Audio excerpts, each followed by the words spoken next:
On today's episode, we are talking about, is retail dying? And the answer is no, retail's not dying. Bad retail is dying.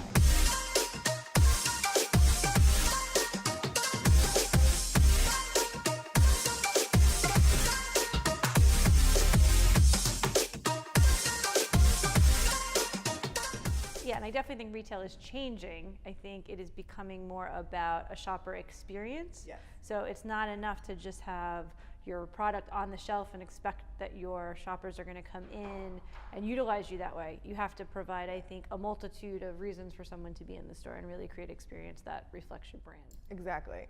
One of the clients that we work with is Jackrabbit, their running company, and they actually have a treadmill in their store. So you can go in there, you can run on the treadmill with, let's say, your sneakers, and then they will offer you what you should be running with. So it's going to give you data and figure out what's going to work for you. So you can't do that online.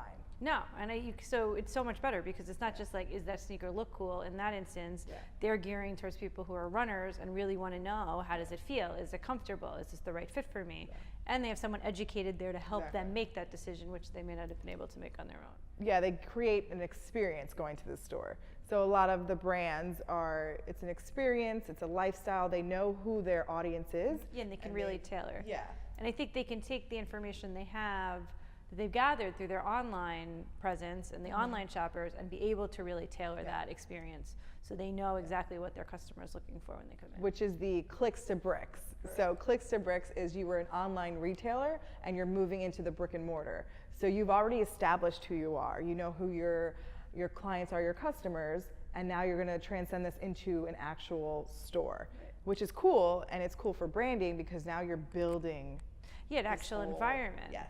And you can, from a retail standpoint, you can be really targeted about the market you go into because you already know you have this massive amount of data from your success online to say, I know where my markets are, who's buying where, and even tailor what that store looks like and what it carries based on your online data of who's buying what where. So it could be much more successful maybe than the more traditional model of. Yeah, you're not just doing, like, it's not a department store like you're going, oh, I'm going to shoes over here, and you know. Yeah, it's a much more curated experience.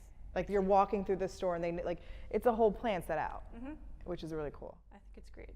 And then from a graphic standpoint, which is what we do, I think it helps to create an environment and people really want it to feel special and feel like their brand when you come in. I know some brands have done that really well. Yeah, like a shop within a shop. So you're creating something that's different from the next guy over, so that your client knows, all right, I know exactly where I'm going, I understand it, and it feels right.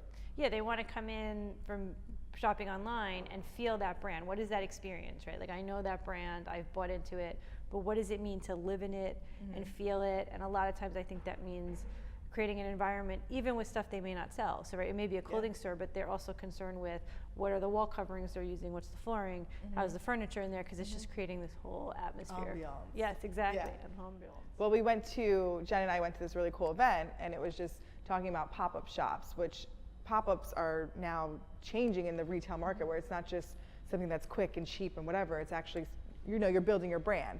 So these pop-ups are living longer than they were before.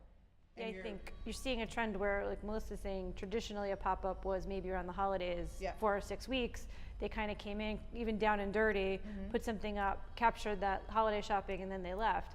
And now I think it's becoming something where a pop-up could be a year or two, where an online retailer is really exploring the viability of a brick and mortar and if it works for them, and tweaking it before they roll it out to other markets. Yeah, so retail is not dying. No, look at Hudson Yards, right? You were just there. It's this brand new complex in the city, huge shopping mall, all of these amazing retailers in there. And it was an experience for me. I mean, there's no, malls really in the city. And as I walked through the space, I was like, ooh, it just felt cool.